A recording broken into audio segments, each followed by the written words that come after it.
नमस्ते। भारत का अमृतकाल ये सीरीज़ में आपका फिर से स्वागत है। फर्स्ट पार्ट में हमने देखा कि अमृतकाल किसे कहते हैं और आने वाले 25 साल भारत के लिए अमृतकाल क्यों है। आज हम भारत के इकोनॉमिक ग्रोथ के बारे में बात करेंगे। भारत के अंदर और भारत के बाहर इकोनॉमी में क्या हो रहा है, इसे डिस्कस करेंगे।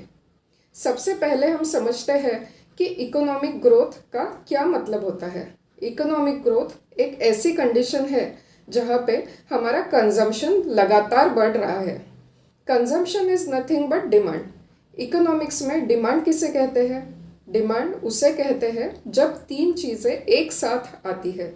First is you want something, second is that thing is available, and third is you have ability to get that thing. So what happens during economic growth? Economic growth के दौरान producers और consumers मिलते हैं, transactions होते हैं और wealth बनती है। Listen carefully. इकोनॉमिक ग्रोथ का मतलब है आपका कंजम्पशन बढ़ना, उसी के साथ आपके खर्चे बढ़ना। There are two types of factors which are responsible for economic growth. First is structural factors, second is cyclical factors. किसी भी देश को अगर continuous long lasting economic growth करनी है, अमृतकाल में प्रवेश करना है, ऐश्वर्य वैभव पाना है, तो उस इकोनॉमी के पास कुछ स्ट्रक्चरल फैक्टर्स होने चाहिए। सबसे बड़ा स्ट्रक्चरल फैक्टर है उसकी population. There should be demographic dividend in your population. Population ऐसी होनी चाहिए जिसमें बच्चे ज़्यादा और एजेड लोग कम है। अगर आपके पास ऐसी पॉपुलेशन नहीं है तो आपकी ग्रोथ नहीं, डी ग्रोथ होगी। अगर आप Japan, Greece, Spain, Portugal, Italy इन कंट्रीज़ को देखते हैं तो ह्यूमन रिसोर्सेस यहाँ अच्छे हैं, एक्सेस वेल्थ है। सारी बातें अच्छे होने के बावजूद इनकी इकोनॉमिक ग्रोथ थम सी गई है, क्योंकि इन देशों में बच्चों की संख्या लगातार कम हो रही है और एजेड लोगों की संख्या बढ़ रही है। इकोनॉमिक ग्रोथ में कंजम्पशन और एग्रीगेट डिमांड बढ़ती है। ये तभी पॉसिबल है जब आपके देश में बर्थ रेट 2 के आसपास हो। इस वक्त इंडिया का बर्थ रेट 2.1 के आसपास है। बर्थ रेट का इम्पोर्टेंस क्यों है?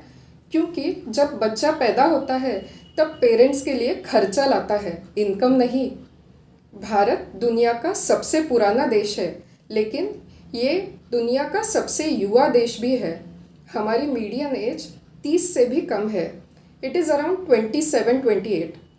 ये जो ह्यूमन रिसोर्सेस है वो दुनिया में बाकी किसी के पास नहीं है। भारत में काम करने वाले लोग बढ़ रहे हैं और डिपेंडेंट लोग घट रहे हैं।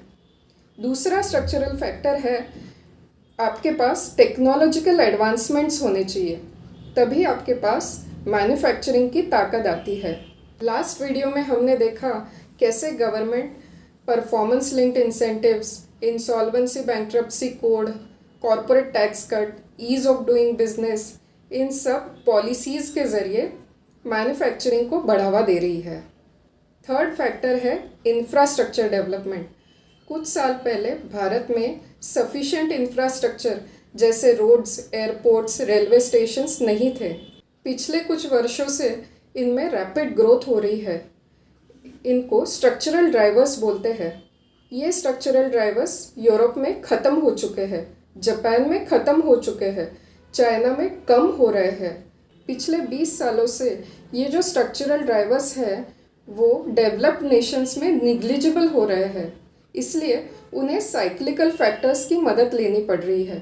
साइक्लिकल फैक्टर्स में सबसे ज़्यादा monetary policy, fiscal policy, consumer confidence, ये 3 फैक्टर्स अफेक्ट करते हैं और ये तीनों फैक्टर्स डेवलप्ड नेशंस में ख़त्म हो रहे हैं। वर्ल्ड बैंक ने एक रिपोर्ट में ऐसा कहा है कि India is better position to navigate global headwinds than any other emerging economies. Bharat में RBI monetary policy, fiscal policy में बहुत अच्छे तरीके से बैलेंसिंग कर रही है।